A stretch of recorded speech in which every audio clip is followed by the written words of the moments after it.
Amém? Jesus é o Senhor. Irmãos, antes de começar a mensagem, eu só queria encorajar os irmãos a acessar o YouTube da igreja em Curitiba. As mensagens ficam todas gravadas lá. Então, por exemplo, se os irmãos quiserem rever a mensagem da semana passada, que o Ademir falou sobre sermos perseverantes, como o carvalho, o terebinto, e todo esse significado espiritual aplicado a nós, a mensagem está lá.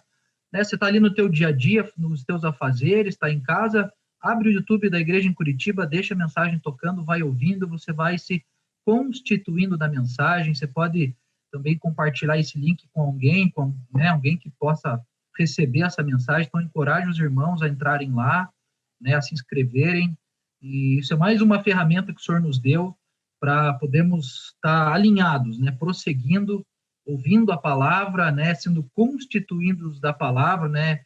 A fé vem pelo ouvir e o ouvir a palavra de Deus. Amém, irmãos? Então, nós continuamos nessa sequência, né, que é Deus nos chama para o seu reino e glória. Então, todas essas mensagens que nós temos ouvido têm um objetivo.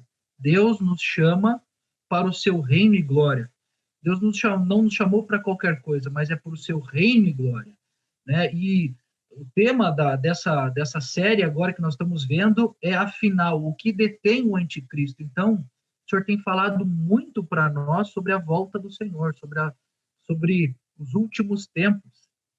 E só para fechar esse assunto do que o Senhor tem falado para nós, Amós, no capítulo 3, versículo 7, diz assim: certamente o Senhor Deus não fará coisa alguma sem primeiro revelar o seu segredo aos seus servos, os profetas. Então, hoje o Senhor tem revelado os seus segredos ocultos por séculos e gerações aos profetas. E os profetas passam isso para nós. E nós podemos tomar essa palavra com fé. E por meio de tomar a palavra com fé, ela opera em nós. Então, se o Senhor tem revelado tudo isso a nós, sobre a volta do Senhor, né, sobre o que detém o anticristo, sobre o tempo do fim, é sinal que o Senhor quer se mover. Então, o Senhor não faz nada sem antes revelar aos profetas, e o Senhor tem revelado isso a nós. Então, isso serve para que nós fiquemos ainda mais atentos com essa palavra, né? Então, os tópicos essenciais da palavra que nós vamos ver hoje começam com algo muito importante para nós, que é sobre a estrutura da vida da igreja, sobre as nossas tradições, sobre aquilo que nos faz viver a vida da igreja e não tomar a palavra, e nós temos recebido, né, muitas palavras de uma forma fria, tradicional, mecânica, mas tomar essa palavra como experiência para nós, no nosso viver.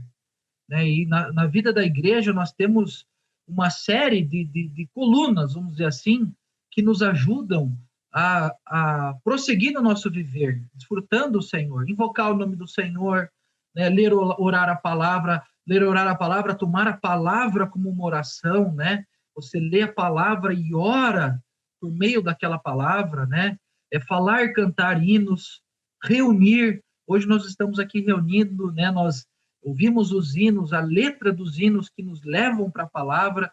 Então, isso são tradições que nos levam a tocar mais no Senhor. Ali em 2 Tessalonicenses 2,15 fala, né, assim, pois, irmãos, permanecei firmes e guardai as tradições que vos foram ensinadas, seja por palavra, seja por epístola nossa. Então, aqui é como uma advertência de Paulo aos irmãos em Tessalônica, né? Olha, não abandonem isso que nós temos recebido, guardem essas tradições. Isso que nos tem levado ao Senhor, ao Espírito, guarde, isso é importante, isso é a base do viver cristão, né? E esse viver, irmãos, é um viver cheio de vida e de poder. Né? Nós já fomos salvos, já fomos regenerados, mas nós precisamos avançar todos os dias, como Paulo fala, continuar correndo essa carreira, não julgo haver alcançado, mas uma coisa faço, eu prossigo para o alvo, né? Para um prêmio. Ontem o irmão compartilhou conosco, né? Se a gente tivesse clareza de tudo que o Senhor tem preparado para nós, nós não nos preocuparíamos em abrir mão de qualquer coisa que nós precisamos abrir mão hoje, né? Então, muitas vezes nos falta visão, clareza, realidade do que é reinar com o Senhor, né? E o Senhor já fez tudo por nós. Vamos abrir ali, irmãos, vamos ler juntos aqui com um espírito, né, de intrepidez, Efésios, para a gente ser iluminado com relação a isso tudo. Efésios 1, 18 a 20. O que fala ali em Efésios 1, 18 a 20? Então, eu quero primeiro contextualizar os irmãos, antes da gente entrar numa palavra mais, não diria nem escatológica, mas assim, que entra em detalhes históricos, a gente precisa ter realidade do que nós estamos vivendo e recebendo. Então, como diz lá, iluminados os olhos do vosso coração, para saberdes, nós precisamos saber isso, precisamos ter clareza disso, para saberdes qual é a esperança do seu chamamento. Irmãos, você sabe qual é a esperança do seu chamamento? Ou se você sabe isso, todo o resto perde o sabor. Todo viver humano, todas as coisas do nosso dia a dia, elas são importantes, mas elas perdem a relevância, elas perdem o sabor, porque o que realmente nos conquista e nos motiva é a vida de Deus. Então, para saberdes qual a esperança do seu chamamento, qual a riqueza da glória da sua herança nos santos. Irmãos, nós temos uma herança, e é uma herança na glória. Puxa, eu não mereço isso, mas o Senhor nos deu, o Senhor nos prometeu. Então, nós temos que tomar posse dessa herança, né? E qual a suprema grandeza do seu poder para com os que cremos, segundo a eficácia do seu poder.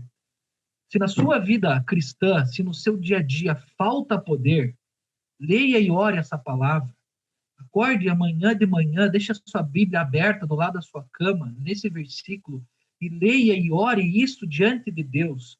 A suprema grandeza do poder está no Senhor, está em nós, no nosso espírito. Nós precisamos tomar posse dessa palavra.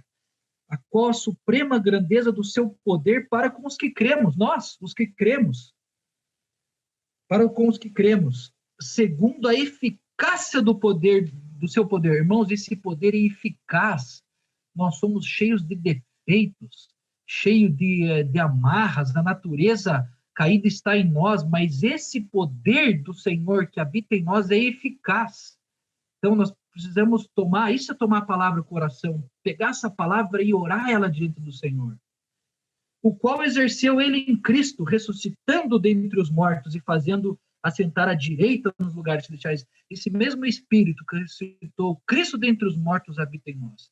Então, irmãos, por que nós começamos a mensagem com essa passagem?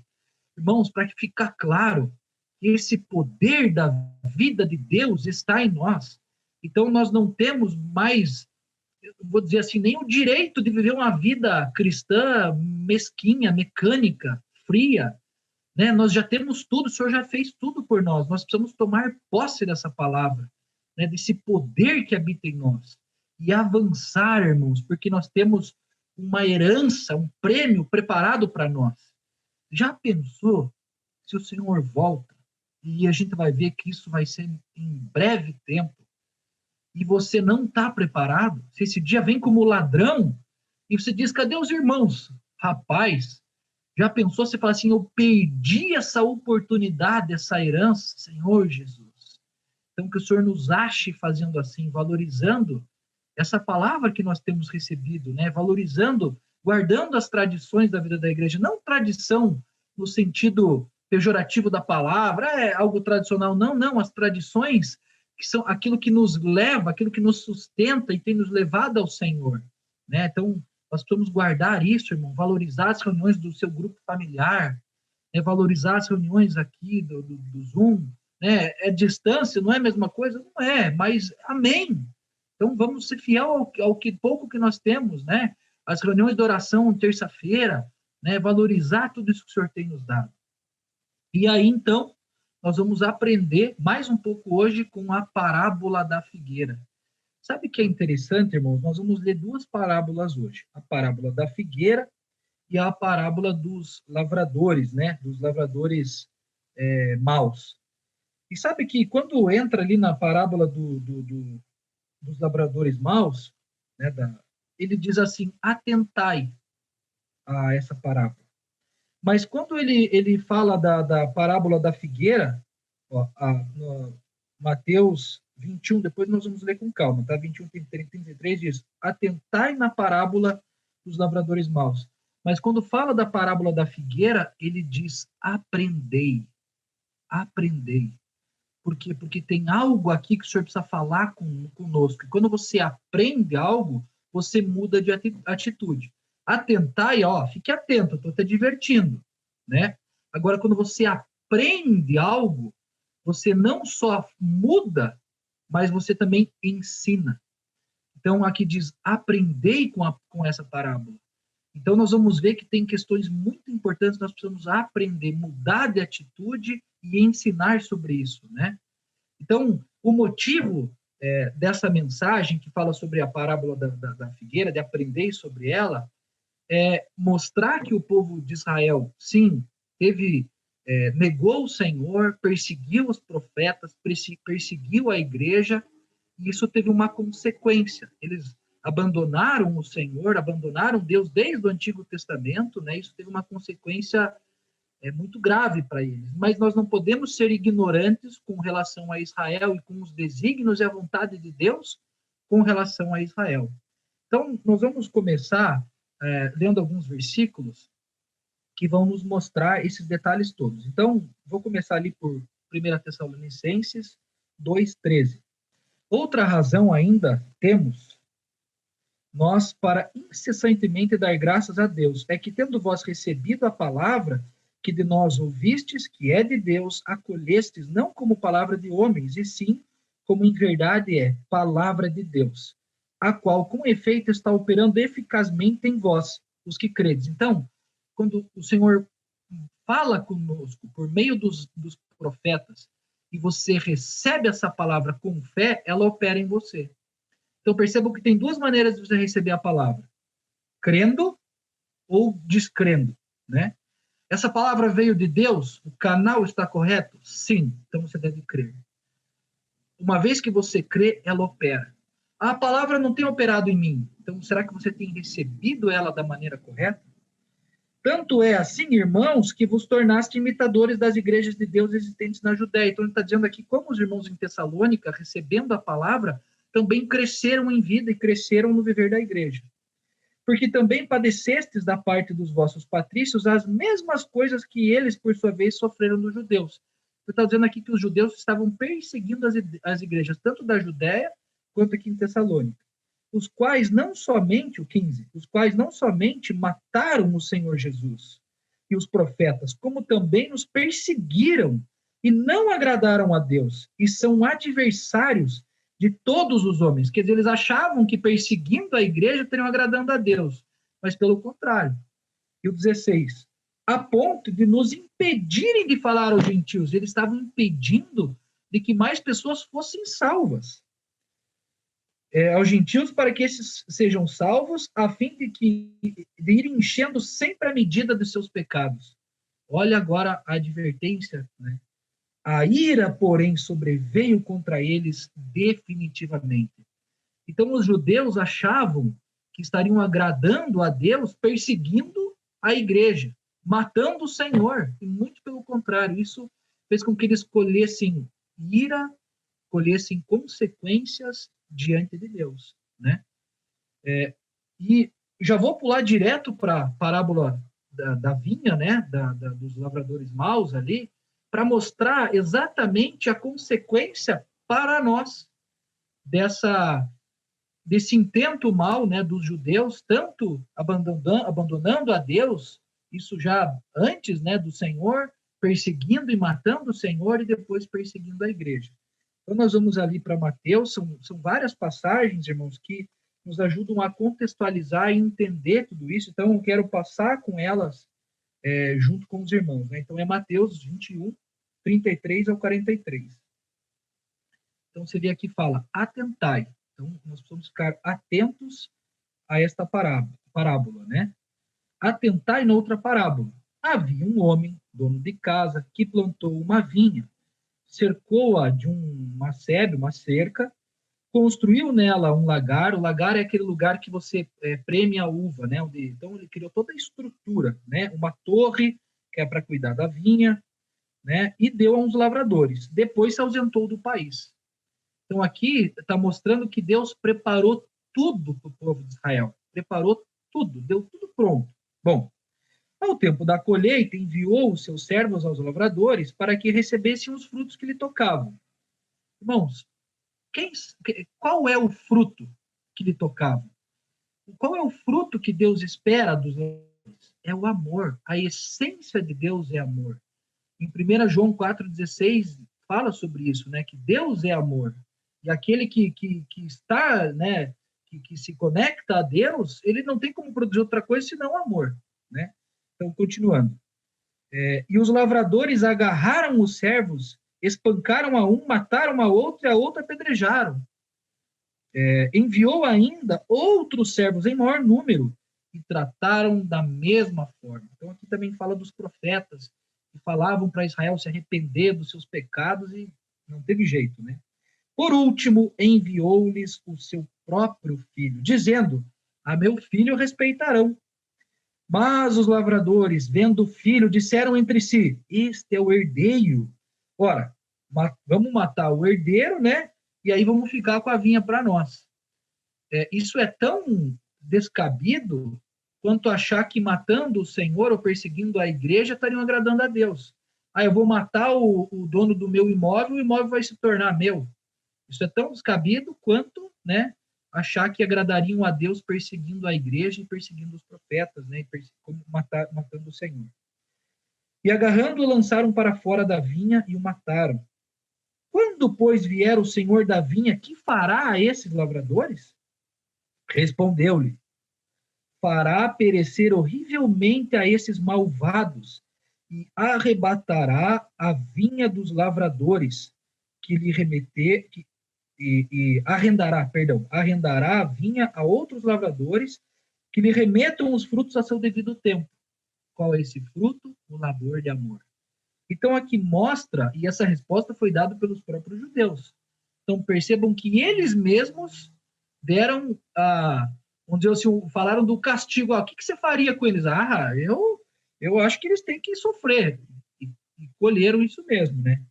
E aí diz que ele deu para outros lavradores. Quem são esses outros lavradores? Somos nós, a igreja.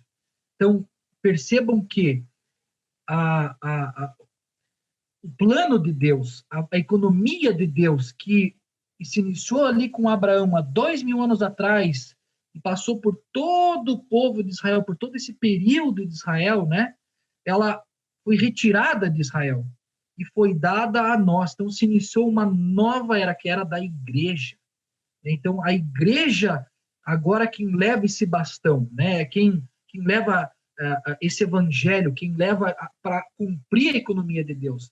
Então, foi retirado de Israel, houve uma transição e passou para nós. Mas não passou para nós de qualquer maneira, irmãos. Passou para nós com uma incumbência muito clara, para que lhe remetam os frutos no seu devido tempo.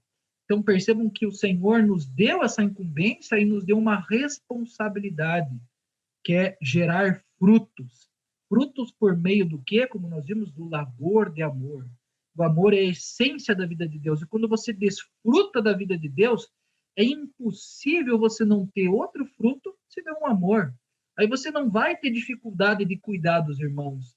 Você não vai ter dificuldade de ouvir os irmãos. Você não vai ter dificuldade de buscar ao Senhor, de pregar o evangelho, de posso orar por você, porque você está exalando esse amor, essa essência de Deus que faz parte do teu viver, né? Continuando. Perguntou-lhe Jesus: nunca leste as Escrituras? A pedra que os construtores rejeitaram, esta veio a ser principal pedra, angular. Isto procede do Senhor, e é maravilhoso aos nossos olhos.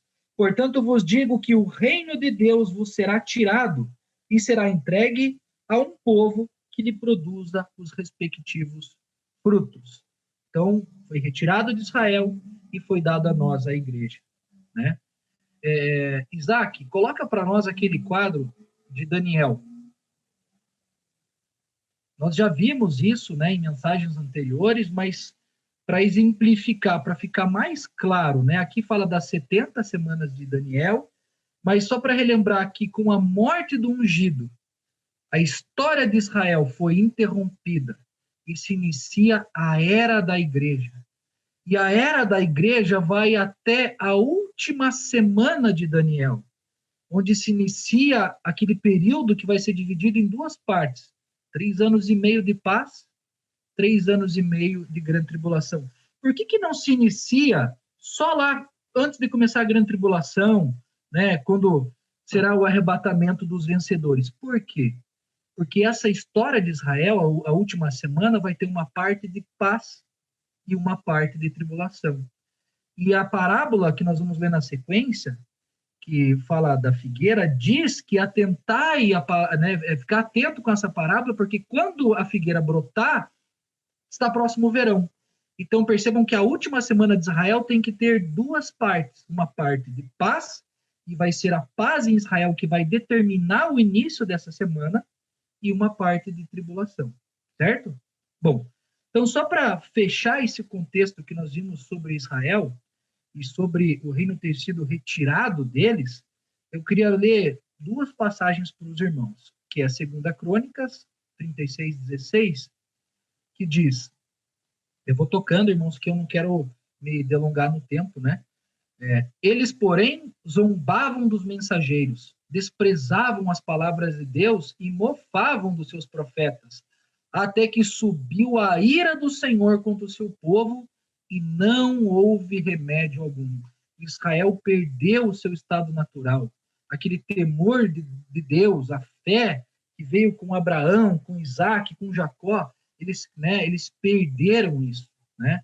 E Isaías 29:13 complementa e diz, o Senhor disse, visto que esse povo se aproxima de mim com a sua boca e com os seus lábios me honra. Opa, eu acho que tá bom, né? Não. Mas no seu coração está longe de mim. O seu temor para comigo consiste só em mandamentos de homens que maquinalmente aprendeu. Irmãos, isso também serve como uma advertência para nós. Nós podemos honrar o Senhor apenas de boca. Nós podemos falar com o Senhor, né, ter uma aparência de um viver cristão, e isso ser algo frio, ser algo mecânico, né? O seu temor para comigo consiste em mandamentos de homens. Irmãos, a palavra não tem que ser mandamentos de homens, ela tem que ser um viver real em nós, né? Nós não podemos só repetir a palavra, nós temos que viver a palavra, né? E tem vários outros versículos que complementam isso tudo sobre Israel ter perdido esse primeiro amor, né? Ali em Mateus, o 15, o 8, 9, fala que este povo honra-me com os lábios, mas em seu coração está longe de mim, coração longe do Senhor. Irmãos, esse é o órgão para nós contatarmos a Deus, para nós tocarmos no Senhor, é o nosso coração, irmãos, né? É o nosso espírito, né? Cheio da vida de Deus, inundando todo o nosso ser, a nossa mente, vontade e emoção, né? E em vão me adoram, ensinando doutrinas que são preceitos de homens. Você está só repetindo doutrinas, ou isso você está recebendo com fé, isso se tornando o teu viver? Percebem a diferença, como nós lemos lá no outro versículo?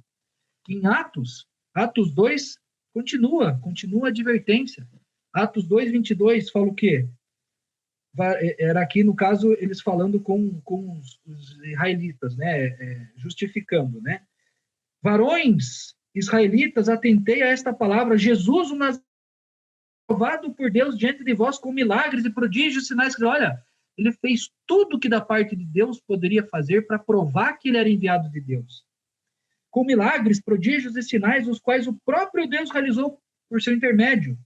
Dele entre vós, como sabeis. Então, eles sabiam, eles não eram ignorantes.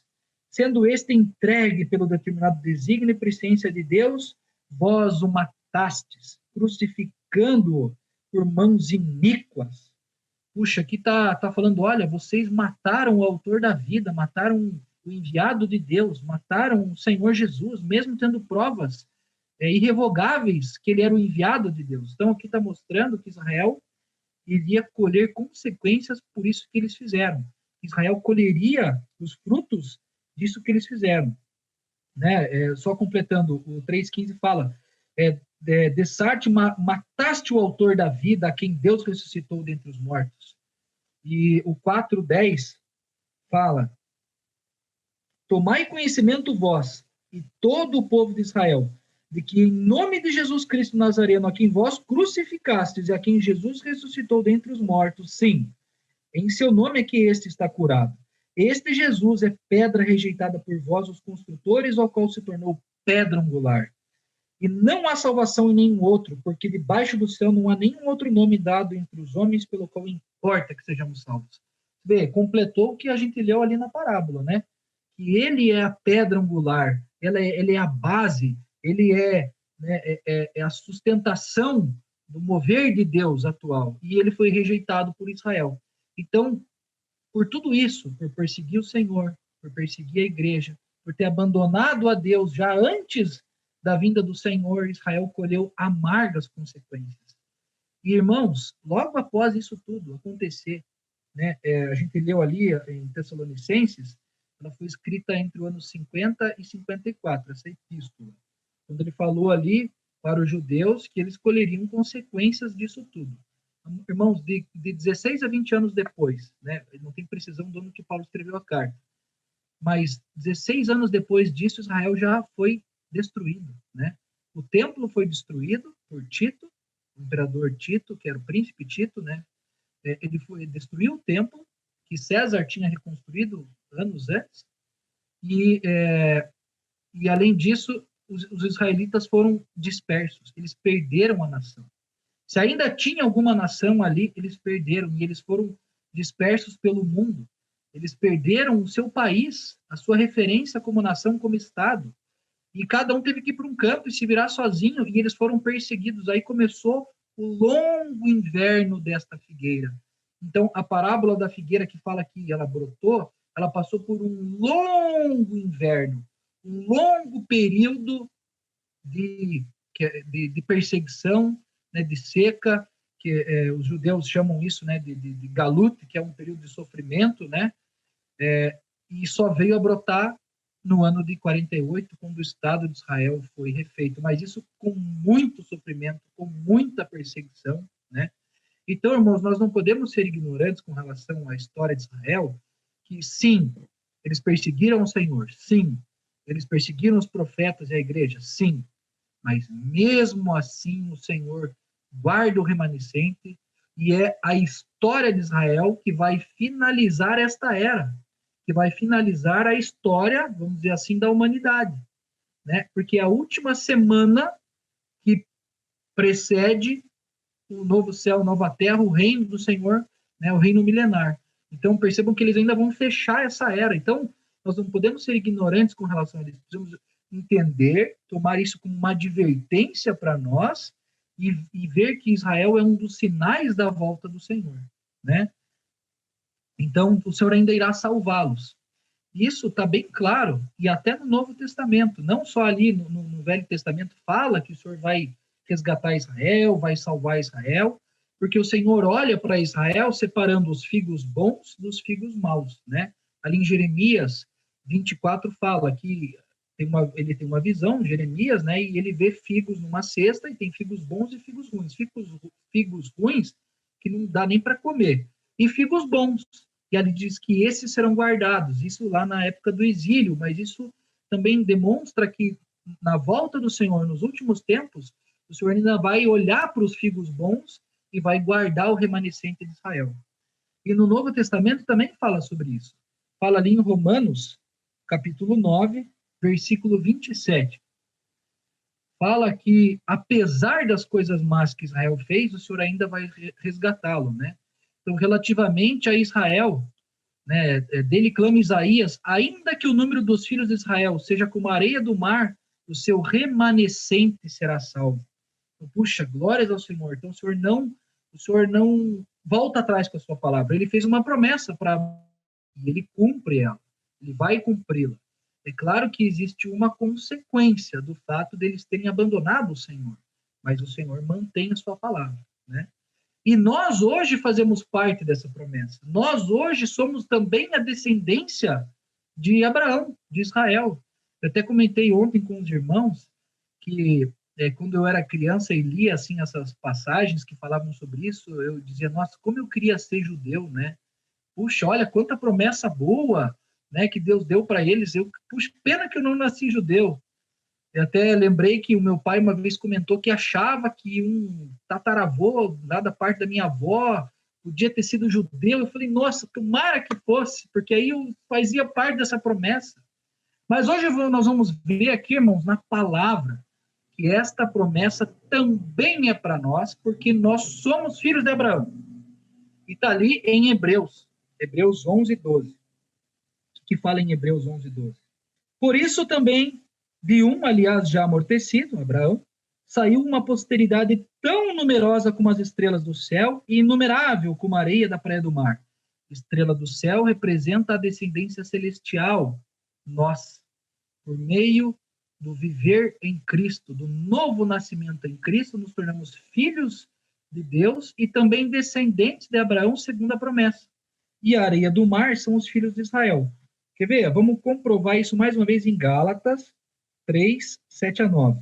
Diz assim, sabei, pois, que os da fé que são filhos de Abraão. Aqui ficou claro.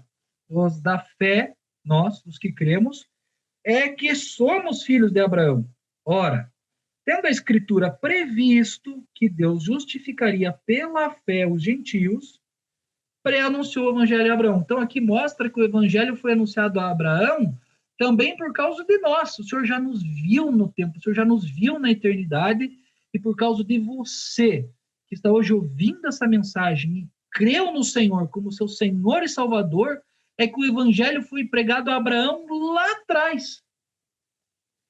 Em ti serão abençoados todos os povos, de modo que os da fé são abençoados com o crente Abraão, junto com ele.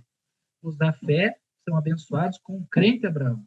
Puxa, irmãos, então, essa bênção, essa promessa veio por nós por meio da nossa filiação. Então, nós nos tornamos filhos legítimos. E por ser filhos legítimos, nós temos direito à herança, né? Nós temos direito a tudo aquilo que o Senhor prometeu a Abraão, porque nós somos também a descendência de Abraão, a descendência celestial de Abraão. Bom, então vamos voltar lá para Mateus, dito tudo isso, né? Então vamos para Mateus 24, que é a base disso, dessa mensagem que nós temos visto aqui hoje, né?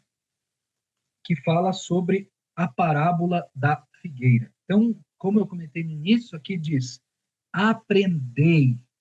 Nós vamos ver aqui no final, de uma forma bem clara, o que nós vamos aprender. Aprendei, pois, a parábola da figueira. Quando já seus ramos se renovam e as folhas brotam, sabeis que está próximo o verão. Brotar, nesse caso, é quando a figueira, que representa Israel, voltar a ressurgir. Próximo o verão é próximo à volta do Senhor. Assim também vós, quando virdes estas coisas, sabeis que está próximo. As portas, tá para entrar, tá batendo, o noivo está batendo na porta. Em verdade vos digo que não passará esta geração sem que aconteça. Passará o céu e a terra, mas as minhas palavras não passarão. Não passará esta geração, irmãos. Essa geração de incredulidade que nós temos visto hoje, essa geração que não ama a Deus, que se diz independente de Deus, e esta geração que fisicamente viu o ressurgir de Israel, ela não vai passar sem que o Senhor volte. Aqui está falando de uma forma clara. Mas a respeito daquele dia, ora, ninguém sabe, nem os anjos dos céus, nem o Filho, senão o Pai. Não nos importa saber o dia que o Senhor vai voltar. Nos importa estar preparados. Pois assim como foi nos dias de Noé, e também será a vinda do Filho do Homem. Porquanto assim como nos dias anteriores ao dilúvio, comiam, bebiam, casavam-se, davam-se em casamento, até o dia em que Noé entrou na arca. E não perceberam, irmãos, aqueles que não ouvem a palavra, que não seguem ao Senhor, eles não vão perceber nada. Senão, quando veio o dilúvio, os levou a todos. Assim será a vinda do Filho do Homem. Então, 2 estarão num campo, um será tomado e deixado outro. 2 estarão trabalhando num moinho, uma será tomada e deixada a outra. Portanto, vigiai, porque não sabeis em que dia vem o Senhor. Mas considerai isto: se o pai de família soubesse em que hora viria o ladrão, vigiaria e não deixaria que fosse arrombada a sua casa. Por isso, ficai também vós apercebidos, porque a hora em que não cuidais, o Filho do Homem virá. Irmãos, olha quanta coisa tem aqui nessa parábola. Quantos aprendizados, porque ele começa dizendo, aprendei. Não, vamos aprender tudo isso. Irmãos, aqui fala, olha, fique de olho. Quando Israel brotar, eu estou voltando. Fiquem atentos. Israel já brotou, irmãos. Israel já voltou a existir como nação. Isso já fazem 72 anos. Agora, em maio, vai fazer 73. Israel já existe como nação, né? E, irmãos, essa geração que viu Israel brotar, vai ver o Senhor voltar.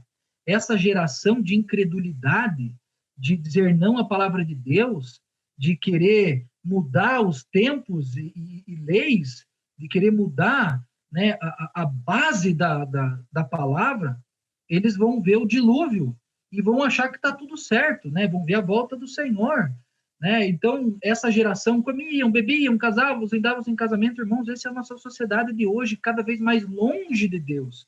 Hoje, o cristão, ele está na periferia. Se você abrir uma rede social e falar da verdade, e falar do que a palavra diz, e ser contra determinados comportamentos e pessoas, você vai ser, né, perseguido.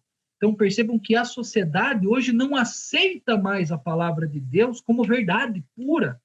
Então, isso mostra que a volta do Senhor está às portas. E aí diz, 2 estarão no campo, 2 vão estar no seu trabalho. Então, a volta do Senhor é iminente? Sim, nós vamos ver mais algumas informações sobre isso. Então, eu vou parar de trabalhar? Eu vou parar de estudar? Eu vou deixar de ter planos? Não. Mas os meus planos vão ser todos voltados à vontade de Deus.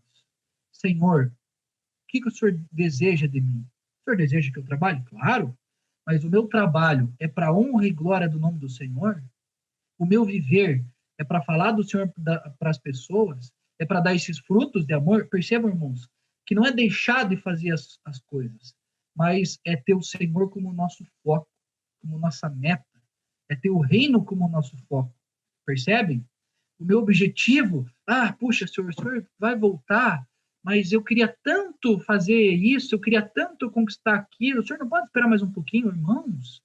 Se a gente tiver clareza de tudo que o Senhor tem preparado para nós, tudo isso perde o sabor. Então, o nosso viver hoje, ele tem uma meta, que é reinar com Cristo. Nós vamos continuar fazendo planos, vamos continuar tendo um viver humano, mas um viver humano voltado para o Senhor, né? Em comunhão com o Senhor. A nossa oração deixa de ser mesquinha. Senhor, me dá isso, Senhor, faz aquilo, Senhor, eu preciso disso, Senhor, eu preciso daquilo, Senhor, eu quero um aumento, Senhor, eu preciso ganhar isso, Senhor, eu quero trocar de carro, Senhor, eu quero... Não! Senhor, qual é a tua vontade? Senhor, o que o Senhor deseja para o meu viver? Senhor, faça-se a tua vontade. Esse é um viver de um vencedor. Ele continua tendo um viver no campo, continua tendo um viver no moinho, né, nos seus afazeres normais, mas ele está olhando para o Senhor. E vigiai. Vigiai, porque não sabeis em que dia o Senhor virá. Eu não sei o dia que o Senhor vai vir. Por isso que todos os dias eu preciso estar vigilante, né, olhando, para que esse dia não venha como um ladrão. Um ladrão vem e vai e você não vê. O ladrão, como o irmão até compartilhou conosco ontem, o ladrão não vem levar pouca coisa. O ladrão vem levar o que é precioso. E o que é precioso neste caso, aqui neste contexto?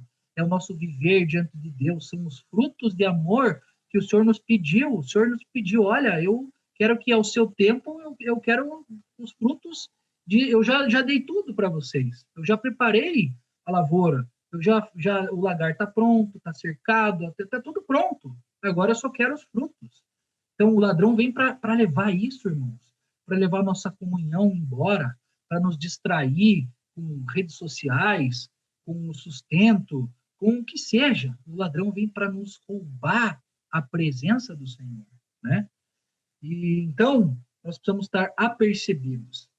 E vamos ver agora, de uma forma geral, a história de Israel e esse ressurgir da figueira. Como a gente leu aqui, você vê Mateus, irmãos, foi escrito lá no ano o quê? 50? Mateus foi escrito, não, no ano 37. No ano 37, ou seja, fazia ali 7 anos que o Senhor tinha partido, né? O Senhor tinha morrido e ressuscitado. 7 anos depois ele escreveu Mateus, e aqui ele já falou, olha, quando a figueira florescer, o Senhor está voltando. Israel não tinha nem perdido o reino ainda, não tinha nem sido, Jerusalém não tinha nem sido destruída, o templo não tinha ainda nem sido destruído, e Deus já falou, e Mateus já profetizou, que um dia ela seria, que Israel seria reconstruído. Percebem? Como aqui uma palavra profética para nós hoje, ele não estava falando daquele tempo. Naquele tempo ainda Israel existia como nação, mas depois disso deixou de existir. E aí, então, irmãos, e eu queria fazer um apanhado geral sobre isso, põe para nós, Isaac, o primeiro mapa ali, e aí a gente vai passando uns mapas e eu vou explicando essa linha histórica, né? Depois os irmãos podem pesquisar mais, tem vários documentários, vídeos sobre esse assunto, artigos, né? Então, esse mapa da esquerda era o mapa de Israel na época mais, assim, preciosa, vamos dizer assim, né? Mais do reino, né? Quando haviam reis que tinham um coração segundo o coração de Deus, Davi e Salomão.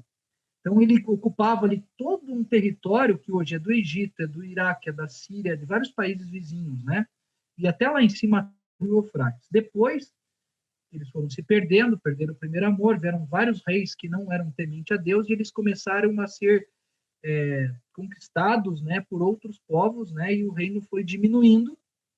E então, ali mais ou menos na época que o Império Romano tomou conta de toda a região, esse mapa do meio era o que era o Estado de Israel. Percebam que é bem menor, tá? Vocês podem ver pela linha branca ali, comparando o quadro da esquerda com o do centro. E aí, irmãos, houve esse período longo de inverno onde Israel deixou de existir como nação. Não no coração de Deus, mas deixou de existir como nação entre as nações da terra.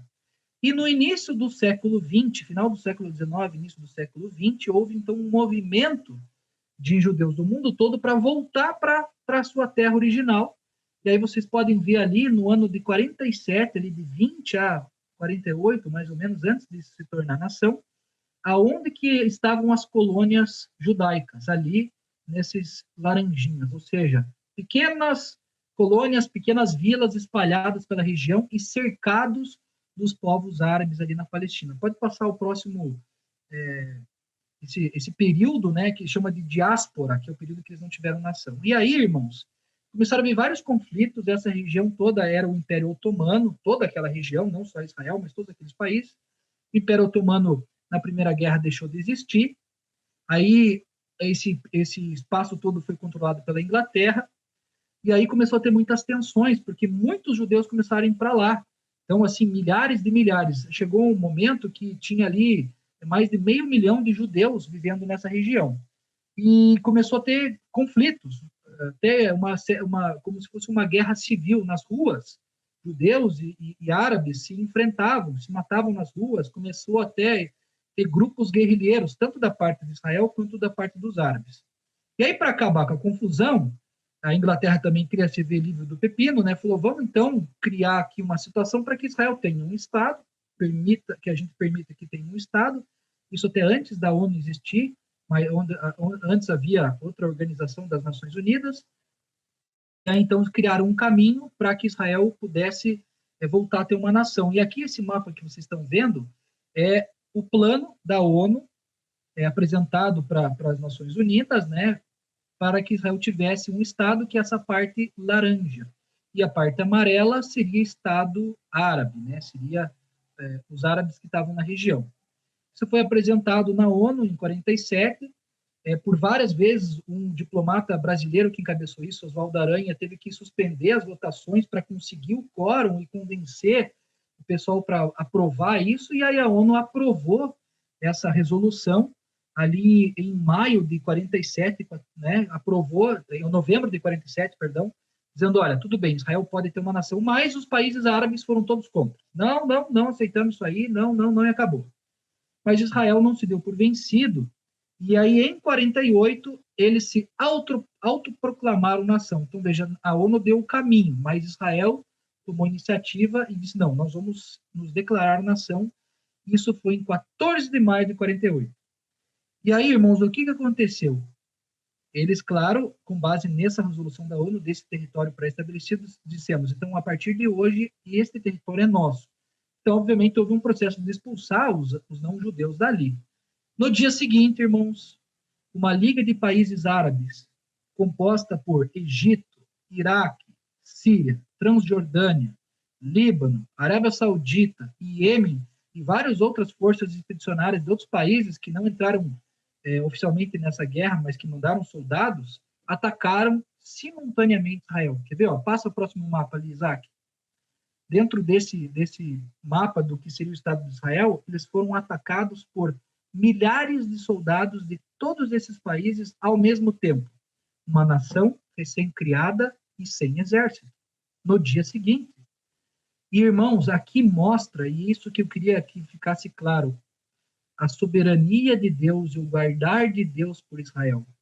Não só lá no Antigo Testamento, em várias ocasiões, guardando eles, né, de vários outros povos, né, de vários povos que, quando eles voltavam-se ao Senhor, o Senhor dava vitórias militares milagrosas, mas aqui, irmãos, nós temos um fato que ocorreu no ano de 48 e está nos livros de história, que é incontestável, que Israel foi atacado um dia depois de se tornar independente por uma liga de diversos países de todos os lados. Se fosse um só, já estaria complicado. E mesmo com a própria população tomando em armas e se defendendo, em 10 meses de batalhas, eles conseguiram contornar essa guerra. E aí vamos para o próximo mapa ali. O que aconteceu? Eles expandiram seu território em mais de 60%. Então, ainda isso foi soberania de Deus, porque eles aumentaram o território para o que era originalmente, né? Ainda faltavam algumas áreas, mas veja que toda essa guerra fez com que um território que oficialmente, se os países árabes tivessem aceitado, sem confusão, seria menor. E Israel ainda saiu ganhando, vamos dizer assim. Mas, irmãos, o inimigo não desiste de destruir o intento de Deus. Como o inimigo não vai desistir de fazer com que você pare de buscar o Senhor e seja um vencedor, e não vai desistir de que a gente pare de pregar o evangelho, como ele não desistiu de destruir Israel. E aí, então, durante um período de alguns anos, mais ou menos aí uns 20 anos, o Egito se armou para destruir Israel. E a fala do presidente do Egito, se procurar documentários, era exatamente essa: o meu objetivo é varrer Israel do mapa. E aí a Rússia, que era uma das maiores potências da época, armou o Egito com o que existia de mais avançado em armas. E em 67, na Guerra dos 6 Dias, Israel foi atacada por Egito, Síria, Jordânia e Iraque. Sabe quantos soldados eles tinham juntos? 450 mil. Israel já tinha um exército, já era uma nação, tinha 50 mil soldados. Irmãos, isso é fato histórico. Em 8 horas, Israel destruiu todas as forças armadas do Egito. O Egito tinha a segunda ou terceira maior força aérea do mundo, vendida pela Rússia. Israel, em 8 horas, eu até li um documentário que dizia que a força de Israel era tão inferior que eles não conseguiam deixar os aviões deles ao mesmo tempo no ar porque eles não tinham combustível. Então, tinha que um avião ir, atacar, voltar, aí abastecia outro e ia e voltava porque eles não tinham capacidade técnica. Mas eles tinham o quê? Eles tinham Deus do lado deles. Passa para o próximo mapa ali. Eles tinham o Senhor abençoando eles. E aí, no final dessa guerra dos 6 dias, em 6 dias, Israel destruiu o Egito, Síria, Jordânia e Iraque. Percebem a diferença? A Síria tinha uma proporção de 1:10 em tanques contra Israel, ali nas colinas de Golã, ali ao norte, bem na ponta de cima do mapa da direita. 1:10.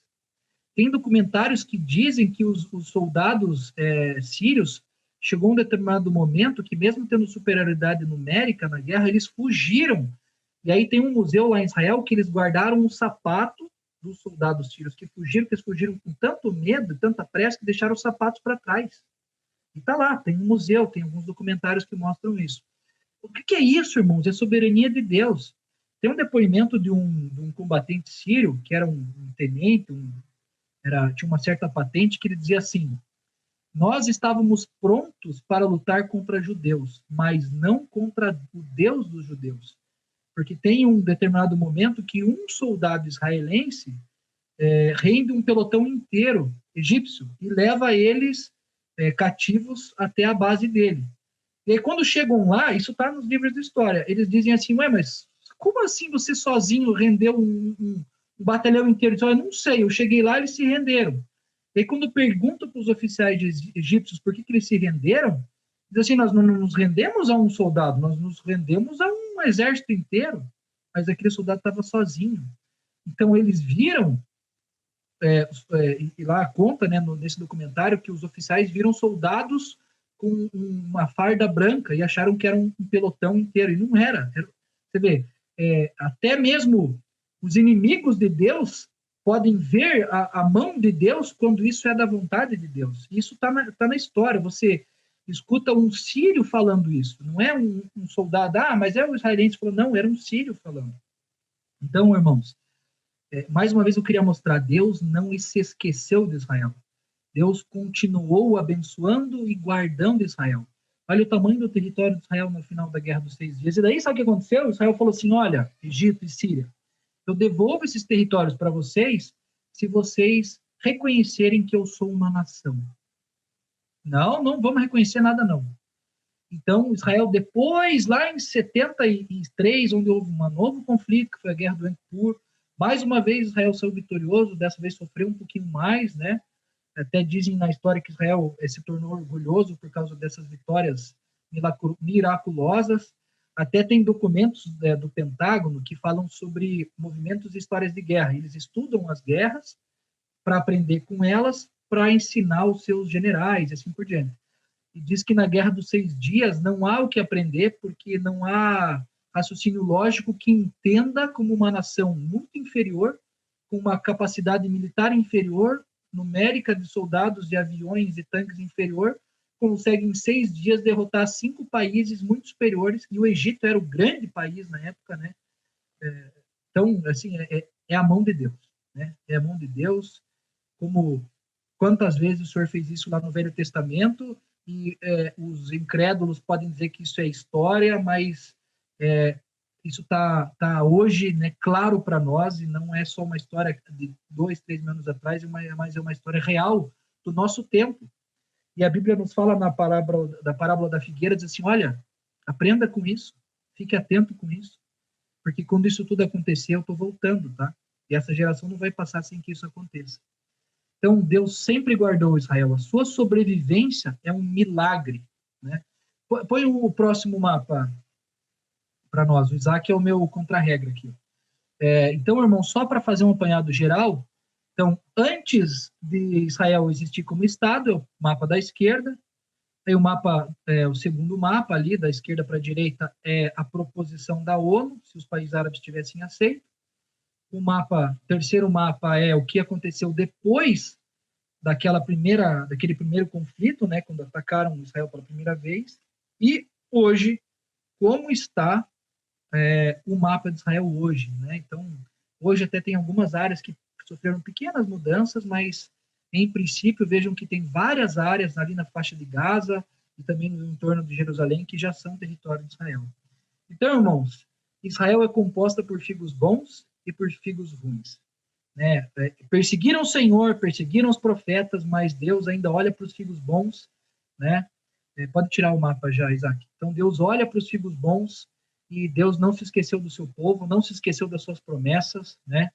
E depois de todos esses conflitos, ainda houve um período de muita instabilidade em Israel, nunca houve uma paz verdadeira em Israel, tanto que hoje é a nação mais avançada em termos militares, porque estão sempre precisando criar mecanismos de defesa novos que estão sendo... Todos os inimigos estão em volta, né? Então, sempre existem ataques, né, ataques terroristas, né? E aí, irmãos, o último quadro que eu queria mostrar para vocês é sobre os acordos de paz com Israel. Para a gente fechar isso, novamente olhando para a parábola da figueira. Atentai, aprendei com ela. Então, depois de todos esses conflitos, houve acordos de paz com Israel? Sim. O primeiro foi em 79, foi o acordo de paz com o Egito. Aí Israel devolveu toda a península ali do Sinai, devolveu para o Egito, em troca de Egito reconhecer a soberania de Israel. Depois, em 94, com a Jordânia. Então, você veja, olha o tempo que levou de um para outro. E depois, irmãos, houve um período aí, ó, de muitos anos, 26 anos, sem nenhum acordo de paz. E olha no ano 2000. Irmãos, isso aqui é história. No ano 2000, Emirados Árabes, Bahrein, Sudão e Marrocos. 4 acordos de paz em um único ano. E a Bíblia é clara que quando houver paz em Israel, nós estamos na última semana. Período de paz e prosperidade. Qual é o lugar do mundo onde tem mais confusão? É ali. Obviamente que isso tem um significado espiritual. Então, quando houver paz em Israel, o Senhor está voltando. Nós já estamos na última semana. Irmãos, a aurora, né, a aurora astronômica já passou. Os profetas já estão falando que o Senhor está voltando. Né? Amós nos falou isso. Quando o Senhor começa a falar com os profetas, porque ele vai fazer. Então, nós já estamos chegando na aurora náutica. Nós não sabemos como vai ser, quando vai ser. Nem queremos adivinhar, mas nós sabemos que está às portas. 4 acordos de paz, 26 anos sem nenhum acordo, de repente 4 num único ano.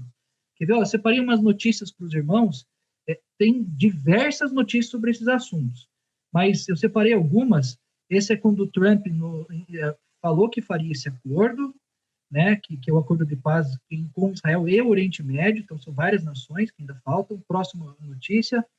Aí, essa próxima notícia fala sobre quando ele fechou o acordo de paz com o Sudão. Então, cada país tinha um interesse, eles vão costurando política, mas por trás está a soberania de Deus.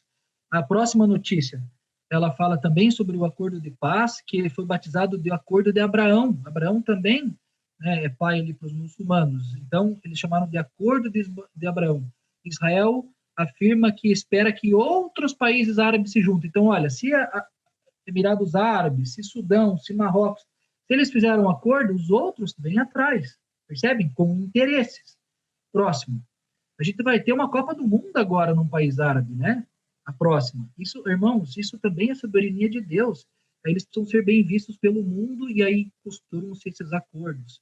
Líder palestino, opa, ele tomou a iniciativa, pede conferência de paz.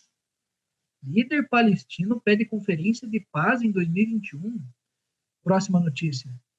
Isso aqui são notícias que eu tirei de jornais, tá?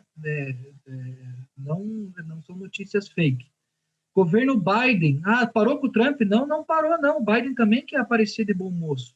Ele também quer aparecer no cenário mundial. Ele também quer ser um líder respeitado. Vocês percebem?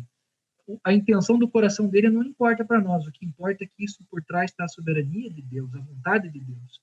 O governo Biden retoma a negociação de paz com o Talibã. Irmãos, isso mostra que a volta do Senhor está às portas. Tem mais alguma notícia ou essa é a última? Não, acabou. Então, irmãos, e nesse acordo de paz, até vou ler um trecho aqui que eu separei que diz assim, que a ideia é criar o que eles chamam de acordo do século e proporcionar um cenário mais diplomático no território, incluindo, olhem os países, Afeganistão, Arábia Saudita, Bahrein, Catar, Emirados Árabes, Irã, Iraque, Jordânia, Kuwait, Líbano, Omã e Síria. Então, o mundo está costurando um acordo de paz. E isso vai culminar na última semana da história de Israel. Então, irmãos, os sinais da volta do Senhor são grandes, né? A paz em Israel está se concretizando, e isso serve para nós como uma advertência. Como a gente leu ali em Mateus, a gente tem que estar atento a essa parábola, mas saber que isso é um dos sinais da volta do Senhor. Paz em Israel, que a gente falou até aqui. Tem mais um sinal. Qual é esse outro sinal? Mateus 24, 14. O que diz em Mateus 24, 14? Está ali, do ladinho da parábola da figueira. Vê, tá próximo ainda. E será pregado este evangelho aqui entre nós, irmãos. Será pregado este evangelho por todo o mundo, para testemunho de todas as nações. Então virá o fim. Então, quando o evangelho for pregado, o fim virá. Tem uma consequência ligada. Percebem? Irmãos, então, nós podemos adiantar a volta do Senhor, ajudando a criar acordos de paz com Israel? Acho que não, ninguém aqui é diplomata, né? Mas nós podemos apressar a volta do Senhor pregando o evangelho. Por quê? Porque a pregação do evangelho é o que determina o ritmo com que as coisas vão acontecer, e não o contrário. Os acordos de paz vêm atrás do evangelho, o evangelho sai na frente. Apocalipse 6:2 diz: Vi então, e eis um cavalo branco, e o seu cavaleiro com um arco, e foi-lhe dado uma coroa, e ele saiu vencendo e para vencer. Irmãos, esse cavalo, ele sai na frente. A pregação do evangelho sai na frente. Percebem? Aqui está totalmente ligado a Mateus 24, 14.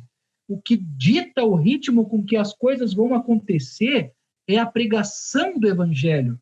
Então, aqui, o que precisa ficar claro para nós é o seguinte: você pode estar junto neste ritmo, nesta carreira, ou estar de fora. Você pode ser aquele que ajuda a adiantar a volta do Senhor, cumpre com a vontade do Senhor, pregando o evangelho, ou está como um simples espectador. E quando você está como um simples espectador, esse dia virá como ladrão. Você não está vigiando. Aprendei com a parábola da figueira. Vamos aprender com isso que nós vimos. Então, hoje, nós podemos ser aqueles que adiantam, né, que cumprem a vontade do Senhor e fazem com que o Senhor volte logo. Percebem? Com este sinal que vai à frente, que é a pregação do Evangelho. E depois vem os acordos de paz. Então, irmãos, percebam que, a partir do momento que a igreja começou a ter uma reação, né, a comportagem dinâmica, irmãos, tem sido, quantos milhões de pessoas têm sido orado todos os anos? Os livros têm sido distribuídos, né, o Evangelho tem avançado em todo o meio cristão, mas, irmãos, veja que nós temos recebido uma palavra fresca, uma palavra profética sobre a volta do Senhor, sobre o reino. Isso tem criado uma reação em nós, e isso tem ditado o ritmo. Quando a igreja se move, os acontecimentos do mundo vêm atrás, e não ao contrário. Quando a igreja se move, o mundo acaba, porque a vontade de Deus sendo cumprida. Então, a gente não está olhando assim, vamos ver então quando esses acordos de paz, daí... Não. É a igreja que está na frente, é o evangelho que está na frente. Como vimos ali no versículo 22, portanto, vigiai, porque não sabeis em que dia o Senhor virá. Irmãos, vamos vigiar, né? Vamos estar atentos. Considerar isso, se o pai de família soubesse em que dia viria o ladrão, não deixaria que fosse arrombada a sua casa. Por isso, irmãos, precisamos estar apercebidos, né? Apercebidos para que esse dia não venha para nós como ladrão, porque nós não estamos em trevas, irmãos, nós somos da luz, somos do dia, né? Tessalonicenses 5, do 4 ao 5 fala, mas vós, irmãos, não estáis em trevas, para que esse dia não venha como ladrão. Está repetindo o que nós vimos em Mateus, está completando a palavra, nos apanhe de surpresa, porquanto vós todos sois filhos da luz e filhos do dia. Não somos da noite, irmãos, nós não somos da noite, não somos aqueles que estão adormecidos, nós somos do dia, nós não somos das trevas, somos da luz. Por isso, irmãos, nós precisamos esperar, aguardar e apressar a vinda do Senhor, né? Precisamos ser aqueles que tomam uma atitude, né? Que como filhos da luz levam isso às pessoas, aprendendo com a palavra que nós temos recebido e levando e dispensando isso às pessoas, né? Então, esse apanhado histórico sobre Israel é para deixar claro que sofreram consequências por terem abandonado o Senhor, perseguido os profetas, matado o Senhor. Mas Deus não volta atrás da sua palavra, das suas promessas, e Deus ainda continua olhando e guardando e cuidando de Israel, que vai fechar essa era. Mas que, antes de tudo, o que vai à frente é a pregação do Evangelho. É a igreja que dita o ritmo da volta do Senhor. Então, vamos ser esses que estão atentos à volta do Senhor, estão engajados nesse mover, juntos, né? Unidos com essa palavra, com esse mover, para trazer o Senhor de volta, né? Então, irmãos, que isso nos sirva de, por um lado, assim, de advertência, mas principalmente de encorajamento, para sermos esses que vão ser achados assim.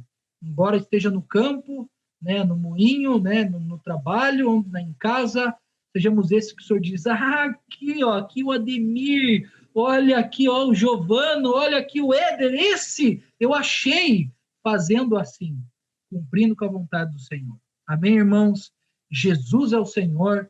Vamos hoje nos unir em oração, né, para mover o braço do Senhor, orando conforme a vontade do Senhor, né, para que o Senhor nos ajude nesse momento, né? Os irmãos agora vão dar os avisos, vão complementar essa palavra, vão compartilhar. Jesus é o Senhor.